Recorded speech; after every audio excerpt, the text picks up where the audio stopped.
The issue I'm currently dealing with is this. My current Lowe's condensate pump is loud and it vibrated so much it actually broke the plastic hanger. I've had it temporarily rigged up, but it's time for a real fix.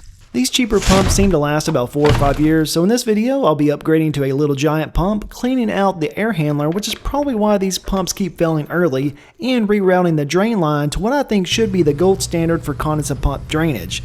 You can let me know, is this Elon Musk level engineering or am I missing something in the drain science? For the unboxing, we have the drain hose, the pump, caps, and instructions. Removing the old pump is pretty simple. Just unmount it, unplug it, disconnect the wiring, and slide it away from the drain. But I did want to touch on the wiring because that part hung me up a bit. My old pump had 2 wires labeled COM and RUN. I wanted to make sure I hooked the new one up the same way, so I marked the RUN side with tape. The problem was the new pump didn't label the wires at all, even after I opened it up and double checked.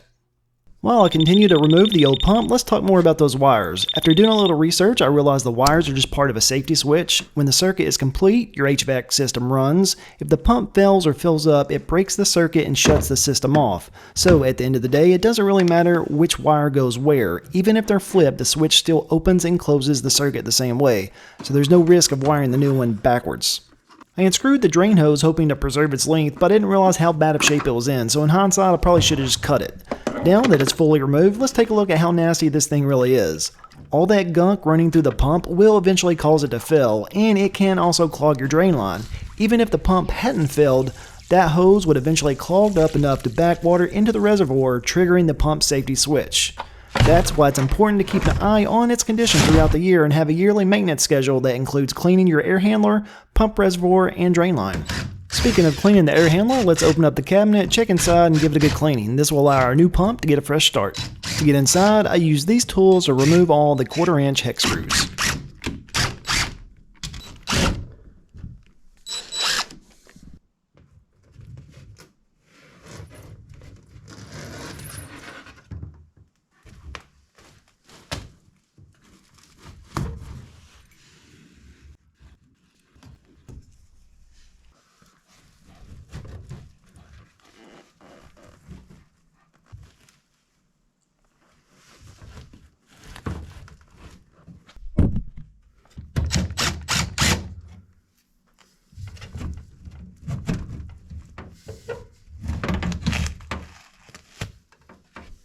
And now that I'm inside, I can see what was causing the clog in the drain and all the sludge buildup in the pump reservoir and tubing. I'm going to use a screwdriver to break it up so I can vacuum it out. This is much easier to do in the spring before you start using your AC. Everything's dry and it's cleaner and easier to work with compared to dealing with sludge.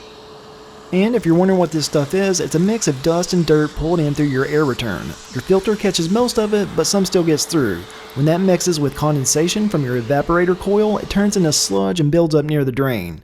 If you don't clean this out periodically, typically as part of your yearly maintenance schedule, it can cause all kinds of issues with your drain line, pump, and tubing. And while I'm in here, I'll go ahead and vacuum up any dust I see in the cabinet, being very careful not to disturb the wiring.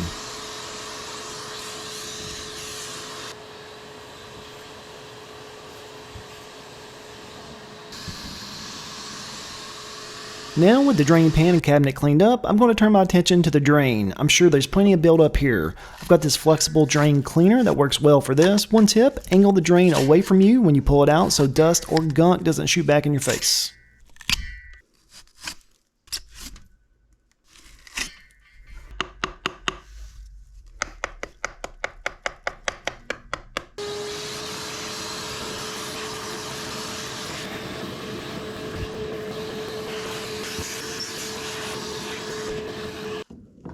With the cleanup now finished, let's get this drain back on and install our new pump.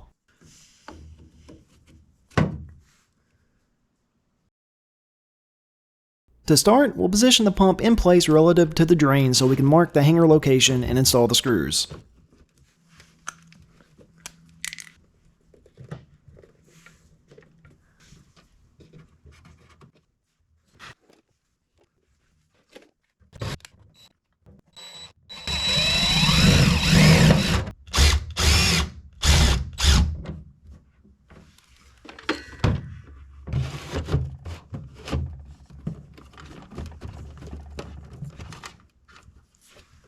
Now with the screws in place, we can position the drain out of the way, hang our pump, and install the drain.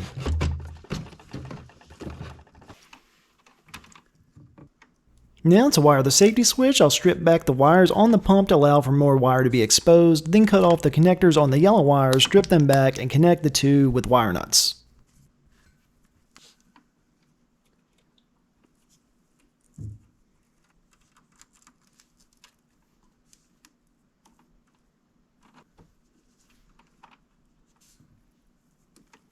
I knew the 25 feet of tubing that came with the new pump was about half as much as what I needed, so I was hoping to be able to use this old line, but after cutting it and seeing what was inside, I knew I was going to need to run all new tubing. There's no way anything is getting through this sludge. So the only way I was going to be able to use this new tubing and still run my AC today was route it somewhere within 25 feet. I thought about using a 5-gallon bucket temporarily, but then I realized I'm within 25 feet of my washing machine and the standpipe drain would be perfect for a temporary solution. It also gives me time to figure out whether this could be a permanent setup. Since it wasn't originally done this way, there's got to be a reason, right?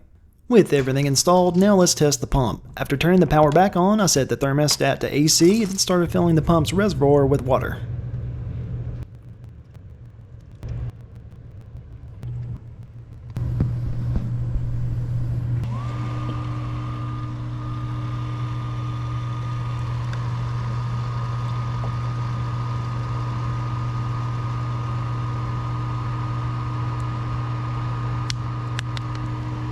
And with that, the pump is working as intended, and here's that standpipe drain I mentioned. This will work perfectly until I can get more tubing.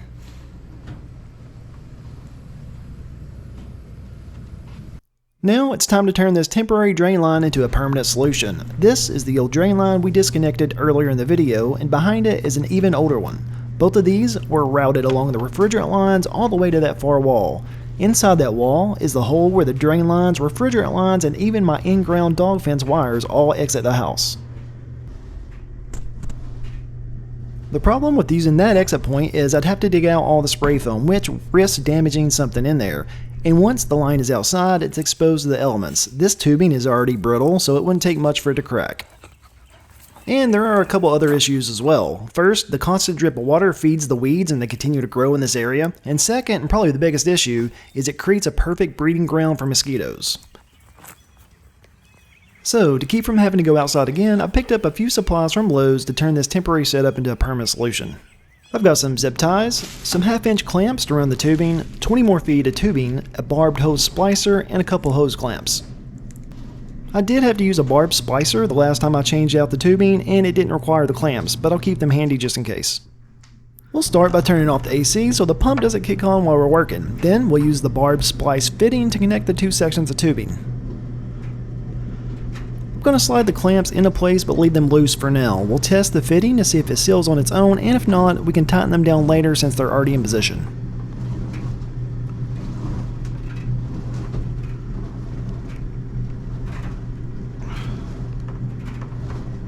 Alright, that feels secure. Next, I'll use some zip ties along the refrigerant lines to route the tubing up to the joist. Then I'll switch to nail-in clamps to run across the joist to the other side of the room. From there, we'll drop down to the standpipe drain.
Now with the tubing rerouted to our washer drain, let's turn on the AC and test it out.